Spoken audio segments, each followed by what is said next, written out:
Hello everyone, स्वागत है आप सबका learning with Gautam YouTube channel में। तो आज के इस वीडियो में हम करने वाले हैं बिहार बोर्ड क्लास 12 हिंदी के इंपॉर्टेंट सब्जेक्टिव क्वेश्चन आंसर को, जो कि आपके आने वाले एग्जाम के लिए काफी ज्यादा इंपॉर्टेंट प्रश्न रहने वाला है। क्योंकि आज के इस वीडियो में मैंने जितने भी प्रश्न लिए हैं सभी प्रश्न आपके एग्जाम के लिए चुने हुए प्रश्न है, इंपॉर्टेंट प्रश्न है। तो आप लोग वीडियो को लास्ट तक जरूर देखिएगा और इसमें जितना क्वेश्चन का आंसर अभी आपको समझाएंगे उसको ध्यानपूर्वक समझने की कोशिश कीजिएगा। तो पहला क्वेश्चन से शुरू करते हैं और पहला क्वेश्चन है कि गैंग्रीन क्या होता है। गैंग्रीन जो है क्या होता है? तो गैंग्रीन एक प्रकार का घाव होता है जिसमें कि सड़न की प्रवृत्ति होती है। यह प्रायः किसी विषाक्त के यानी कि विषैले किसी जीव के काटने से या कांटे चुभने से हो जाता है। किसी विषाक्त कांटे चुभने से या कोई विषैला जीव काट ले उससे भी हो जाता है।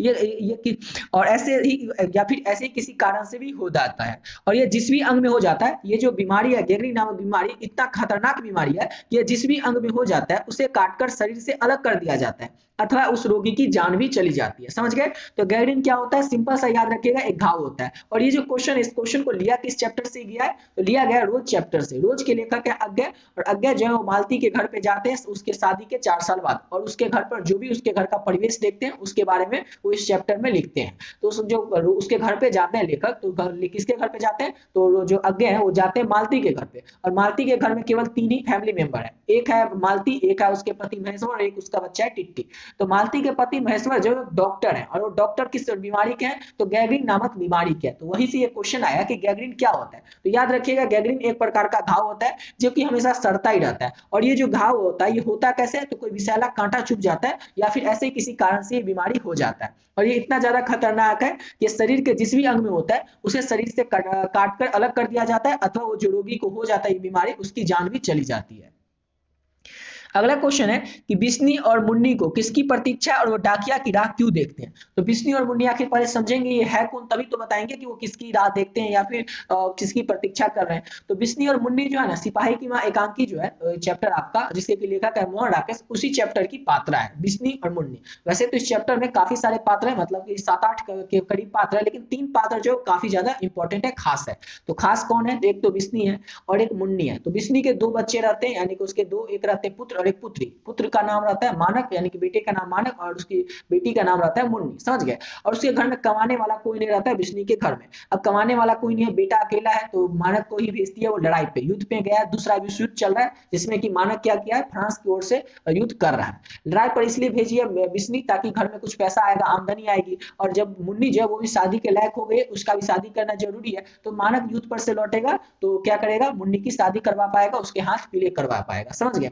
तो सिंपल सा वही क्वेश्चन आपसे पूछ रहा है, सिंपल सा इसका आंसर होगा कि बिस्नी और मुन्नी को किसकी प्रतीक्षा है। तो बिस्नी और मुन्नी जो है उसको मानक का प्रतीक्षा है। इसलिए प्रतीक्षा है ताकि वो जल्दी से आएगा और अपनी बहन के हाथ पीले करवाएगा। और वो डाकिया की राह इसलिए देखती है ताकि वो मानक की चिट्ठी की आशा में, मतलब इसलिए देखती है कि युद्ध पर से मानक भैया आएंगे, उसकी कोई चिट्ठी कब आएंगे, इसका कोई चिट्ठी भेजेंगे। इसलिए बिस्नी और मुन्नी जो है वो डाकिया की राह देखते हैं। और किसकी प्रतीक्षा करें? तो पता ही है, मानक की प्रतीक्षा करें ताकि जल्दी से जल्दी मानक आए और जल्दी से मुन्नी की शादी करवा पाए। इसलिए बिस्नी और मुन्नी जो है इसलिए मानक की प्रतीक्षा करते हैं। मुन्नी को अपने भाई की प्रतीक्षा है, बिस्नी को अपने बेटे की प्रतीक्षा है। समझ गए? चलिए अगला क्वेश्चन करते हैं। अगला क्वेश्चन है, मानक स्वयं को वैसी जानवरों से बढ़कर क्यों कहता है। तब जब देखते होंगे आप लोग कि जो 2 देशों का युद्ध होता है, जैसे कि मान ले एक देश है एक और एक देश है दूसरा देश, तो जब 2 देशों का युद्ध होता है तो दोनों देश के जो सैनिक होते हैं वो क्या चाहते हैं कि दोनों देश के सैनिक, उस देश के सैनिक चाहते हैं कि उसको मार दे, उस देश के सैनिक चाहते हैं कि उसको मार दे, यानी कि 2 सैनिक एक दूसरे के दुश्मन बन जाते हैं। तो वही इसका आंसर होगा कि मानव स्वयं को वैसी जानवर से बढ़कर क्यों कहता है। तो मानव स्वयं को वैसी जानवर से बढ़कर दुश्मनों के लिए कहता है, क्योंकि वह दुश्मन को नहीं मारेगा तो दुश्मन उसे मार देंगे। समझ गए? कि मानव जो रहता है वो स्वयं को यानी कि खुद को कहता है वैसे ही जानवरों से बढ़कर, क्योंकि अगर वो सामने वाले जो सैनिक है, दुश्मन है, उसको नहीं मारेगा तो दुश्मन उसको मार देगा। तो दुश्मनों के लिए मानव स्वयं को दुश्मनों के लिए वैसी जानवर से बढ़कर कहता है। समझ गए? चलिए नेक्स्ट क्वेश्चन करते हैं। और अगला क्वेश्चन है कि कृष्ण खाते समय क्या क्या करते हैं, कौन कौन सी क्रियाएं करते हैं। तो कृष्ण खाते समय कई तरह की क्रियाएं करते हैं। पहली बात यानी कि प्रथम बात, तो कुछ भोजन खाते हैं और कुछ धरती पर गिराते हैं। इतना नहीं, वह अपने इतना ही नहीं खाते, वो इतना ही नहीं करते, वो खाते खाते स्वयं खाते हैं, यानी पिता के हाथों से खाते खाते स्वयं भी अपने हाथ से, यानी खुद भी कृष्ण भगवान अपने हाथों से खाने लगते हैं। वह मिश्री, दही और मक्खन तीनों को एक साथ मिला देते हैं। अंत में कवि इस बात का भी उल्लेख करता है कि वो पिता के मुख में कौर डालकर उन्हें भी खिलाने का यहाँ पर घर नहीं, यहाँ पर खाना होगा, खाना खिलाने का प्रयत्न करते हैं। समझ गए?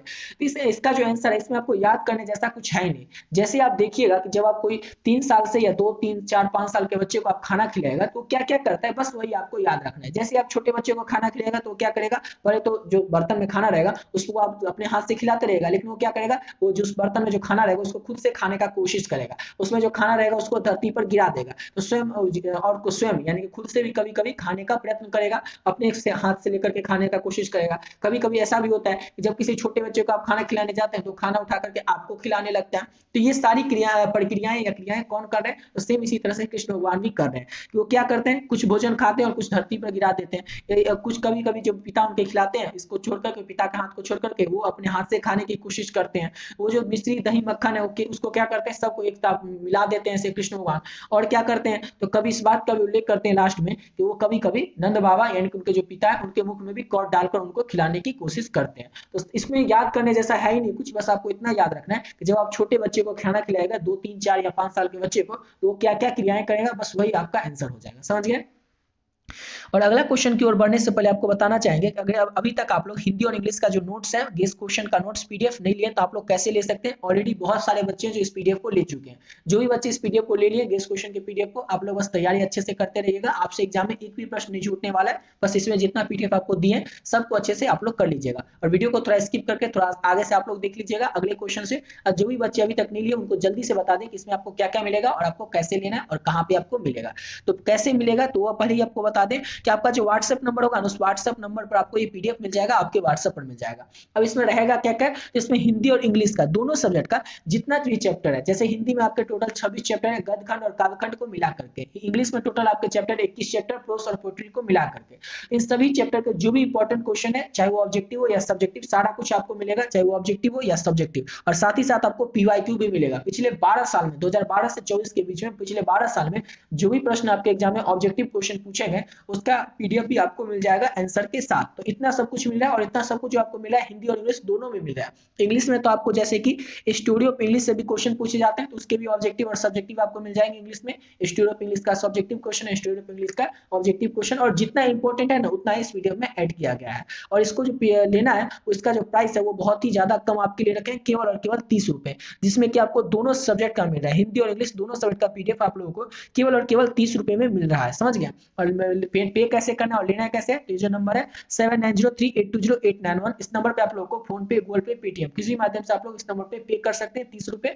और उसके बाद जैसे ही आप पे कीजिएगा उसके बाद आपको क्या करना है, पे करके स्क्रीनशॉट ले लेना है और स्क्रीनशॉट इसी नंबर से जो व्हाट्सएप है उस व्हाट्सएप पे आपको स्क्रीनशॉट को भेज देना है और एक छोटा सा मैसेज कर देना है हिंदी और इंग्लिश, जिससे ये पता चल जाए कि आपको हिंदी और इंग्लिश का पीडीएफ चाहिए। आपको जो पीडीएफ है वो तुरंत मिल जाएगा हिंदी और इंग्लिश का। जैसे आप पे करके स्क्रीनशॉट भेजिएगा, सब्जेक्ट बताइएगा हिंदी इंग्लिश, मैसेज कीजिएगा, आपको जो पीडीएफ है तुरंत मिल जाएगा। इस पीडीएफ को अगर आप लोग अच्छे तरीके से पढ़ लेते हैं, कर लेते हैं, तो आपके एग्जाम में जो भी प्रश्न आएंगे ना उसका 99% क्वेश्चन आप लोगों को इसी पीडीएफ से देखने को मिल जाएगा। क्योंकि एग्जाम में कहीं से भी क्वेश्चन आएगा तो बुक से ही आएगा और बुक के किसी चैप्टर से ही आएगा और बुक के जो भी चैप्टर है हर एक चैप्टर का इंपॉर्टेंट क्वेश्चन ऑब्जेक्टिव हो या सब्जेक्टिव सारा कुछ आप लोगों को इस पीडीएफ में देखने को मिल जाएगा। और इसको कर लेते हैं तो आपसे एग्जाम में एक भी प्रश्न आपसे छूटने वाला नहीं है। तो जो भी बच्चे अभी तक इस पीडीएफ को नहीं लिए वो जरूर ले लीजिएगा और आप इसको लेकर के आप लोग अपने एग्जाम की तैयारी को और बेहतर तरीके से कर सकते हैं।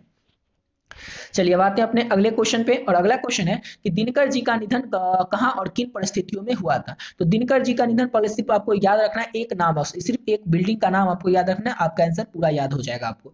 तो दिनकर जी का जो निधन वो कहां पर हुआ था और किस परिस्थिति में हुआ था, ये जयप्रकाश नारायण भूल जाइए, यहाँ पर ये कट कर दीजिए। एक दिन जो थे दिनकर जी अपने मित्र ईश्वर अय्यर के यहाँ रुके थे। वहां दिनकर जी से गंगा बाबू भी मिलने आए थे। दिनकर जी बहुत ज्यादा प्रसन्न दिख रहे थे, गंगा बाबू भी मिलने आए थे इस कारण से, और अपने मित्र के यहाँ थे। तो एक दिन रात में क्या हुआ कि उनको दिल का दौरा पड़ा। जैसे ही उनको दिल का दौरा पड़ा उनको 3 मिनट के अंदर बिल्डिंग के नर्सिंग होम अस्पताल में पहुंचा दिया गया, लेकिन उनको बचाया नहीं जा सका क्योंकि डॉक्टर जो थे वो पूरी कोशिश में लग गए कि दिनकर जी की देखभाल करने में लगे कि उनको बचा लिया जाए, लेकिन दिनकर जी को बचाया नहीं जा सका। तो सिंपल सा आपको याद रखना है बिल्डिंग के नर्सिंग होम। कहां पर हुआ था दिनकर जी का निधन, तो बिल्डिंग के नर्सिंग होम में हुआ था। किस परिस्थिति में हुआ था, तो वो अपने मित्र के यहाँ, नाम अगर नहीं आपको याद रहे तो कोई बात नहीं, बस इतना याद रखिएगा। एक दिन दिनकर जी अपने मित्र के यहाँ, दिनकर जी एक दिन मित्र के यहाँ गए थे, एक दिन वो खाना खा करके आराम से रात में बैठे हुए थे, बातचीत कर रहे थे, अचानक से उनको दिल का दौरा पड़ा। जैसे ही दिल का दौरा पड़ा 3 मिनट के अंदर ही उनको कहाँ पे, तो बिल्डिंग के नर्सिंग होम अस्पताल में पहुंचा दिया गया। डॉक्टर्स हर तरह से उनको बचाने की कोशिश में जुट गए, लेकिन उनको बचाया नहीं जा सका। इस तरह से आप लोग याद रखिएगा, इसमें आपको कुछ याद करने की जरूरत ही नहीं, बस एक नाम है बिल्डिंग के नर्सिंग होम, इतना आप लोग ध्यान रखिएगा। समझ गए? चलिए अगला क्वेश्चन करते हैं। अगला क्वेश्चन है कि नदियों को वेदना का क्या कारण? नदी के वेदना के क्या कारण है? वेदना मतलब होता है दुखी होना, तो नदी के दुखी होने का क्या कारण है? तो नदियों के वेदना के कारण है उसके आसपास बसने वाले लोगों की पीड़ा। हमारे भारतीय संस्कृति के अनुसार नदियों को माँ कहा गया है। जब कष्ट में माँ होगी तो नदियां तो दुखित हो ही जाएगी। सिंपल सा क्वेश्चन है कि नदी की दुख की क्या कारण, नदियों की वेदना के क्या कारण है? तो नदियों को हमारे भारतीय संस्कृति में क्या कहा गया? तो माँ कहा गया। और जब बच्चे दुखी होंगे तो माँ तो दुखी होगी, तो सेम उसी वही इसका आंसर हो जाएगा कि नदियों के वेदना के कारण उसके आसपास बसने वाले लोगों की पीड़ा। नदियों के आसपास बसने वाले जितने भी लोग, उनकी पीड़ा, उनका दुख, संताप, यही सब नदियों के दुख होने के कारण है। क्योंकि हमारे भारतीय संस्कृति में नदियों को माँ कहा गया, और जब माँ दुखी होंगे, जब बच्चे दुखी होंगे तो माँ तो दुखी हो ही जाएंगे। तो यही है नदियों के वेदना के कारण। अगला क्वेश्चन है, पंच परमेश्वर को खो जाने को लेकर कवि चिंतित क्यों है? तो पंच परमेश्वर को खो जाने को लेकर कवि निम्नलिखित कारणों से चिंतित है। पहला कारण तो ये कि पहले जब भी कोई विवाद होता था तो गांव में पंचायत के माध्यम से उनका निपटारा होता था, लेकिन आज लोग क्या करते हैं, न्यायालय का यानी कि कोर्ट का दरवाजा खटखटाते हैं। न्यायालय की प्रक्रिया बहुत ही ज्यादा जटिल होती है। न्यायालय की प्रक्रिया में, न्यायालय की जो प्रक्रिया होती है, इसमें पीड़ित का समय, धन और श्रम यानी कि मेहनत, ये सब कुछ बर्बाद होता है। तो अब क्वेश्चन क्या था कि पंच परमेश्वर में को खो जाने को लेकर कवि चिंतित क्यों है? तो पहले आप जब टीवी देखते होंगे, पुरानी फिल्म, पुरानी मूवी, उसमें क्या रहता है कि पहले कुछ भी गांव में कुछ झंझट होता था, कोई बात होता था, तो लोग क्या करते थे, उस बात का निपटारा कैसे करते थे? तो बातचीत करके, यानी कि पंचायत बुलाई जाती थी, पंचायत बैठती थी और उसका निपटारा कर दिया जाता था। लेकिन आज क्या होता है, आज अगर छोटी सी बात कोई हो गई तो उसके लोग कोर्ट चले जाते हैं, district court, high court, supreme court तक लोग चले जाते हैं। और ये जो कोर्ट जाते हैं तो इसकी जो प्रक्रिया होती है कितना ज्यादा जटिल होती है, मुश्किल होती है, तो सबको पता होगा, क्योंकि तारीख पर तारीख कोर्ट में मिलती रहती है। इस प्रक्रिया में क्या होता है, समय की कितनी ज्यादा बर्बादी होती है, तारीख पर तारीख मिलती रहती है, क्योंकि धन बहुत ज्यादा खर्च होता है, क्योंकि जो वकील होते हैं वो कितने महंगे हो गए हैं। श्रम यानी कि आपको कितनी बार बुलाया जाएगा, कितनी बार में आपका फाइनल आपका हियरिंग होगा, इसका तो कोई पता ही नहीं रहता है। कितना समय लगेगा, इसका तो कोई पता ही नहीं रहता है। इसलिए जो है पंच परमेश्वर को लेकर कवि चिंतित है। समझ गए? पंच परमेश्वर को लेकर खो जाने को लेकर कवि क्यों चिंतित है?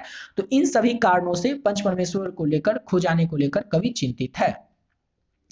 अगला क्वेश्चन है, माँ के लिए अपने मन को समझाना कब कठिन हो जाता है? तो माँ के लिए अपना मन को समझाना तब कठिन हो जाता है जब उसका प्यारा बेटा उसके पास नहीं होता है, यानी किसी कारणवश से वो अपने बेटे से लंबे समय तक न मिल पाई, या उस परिस्थिति में माँ के लिए मन को समझाना कठिन हो जाता है। ऐसा इसलिए होता है क्योंकि माँ अपने पुत्र से अत्यधिक प्यार करती है, वो अपने पुत्र को पल भर के लिए भी दूर नहीं कर सकती या भूल नहीं सकती। सिंपल सा क्वेश्चन है कि माँ के लिए मन को समझाना कब कठिन हो जाता है। तो ये सब आपको याद करने की इतना डिटेल में लाइन टू लाइन जरूरी नहीं है, अपने वर्ड में आपको बस इतना याद रखना है, जब बहुत समय तक माँ अपने बेटे से नहीं मिलती है, बेटे से दूर रहती है, तो माँ के मन को समझाना कठिन हो जाता है। सिंपल सा है। माँ के मन को समझाना कब कठिन हो जाता है? तो माँ के मन को समझाना तब कठिन हो जाता है, उस परिस्थिति में कठिन हो जाता है जब बेटा जो है वो माँ से बहुत दिनों तक दूर रहता है। समझ गए? इसीलिए माँ के मन को समझाना कठिन हो जाता है। समझ गए? इस तरह से आपको याद रखना। और बाकी ये जो है ये आप लोग लिख सकते हैं, लेकिन इसको लाइन टू लाइन लिखिएगा तो क्या होगा, रटना पड़ेगा, और रटने से आप भूल जाएगा। इसमें रटने की कोई जरूरत ही नहीं, बस आपको इतना याद रखना है कि माँ के लिए मन को समझाना तब कठिन हो जाता है जब किसी कारणवश से वो अपने बेटे से लंबे अवधि तक नहीं मिल पाती है। समझ गए? इसलिए ऐसा इसलिए होता है क्योंकि माँ अपने पुत्र से अत्यधिक प्यार करती है, वो अपने पुत्र से पल भर भी अलग नहीं रह सकती। समझ गए? तभी इसी परिस्थिति में माँ के लिए अपने मन को समझाना कठिन हो जाता है।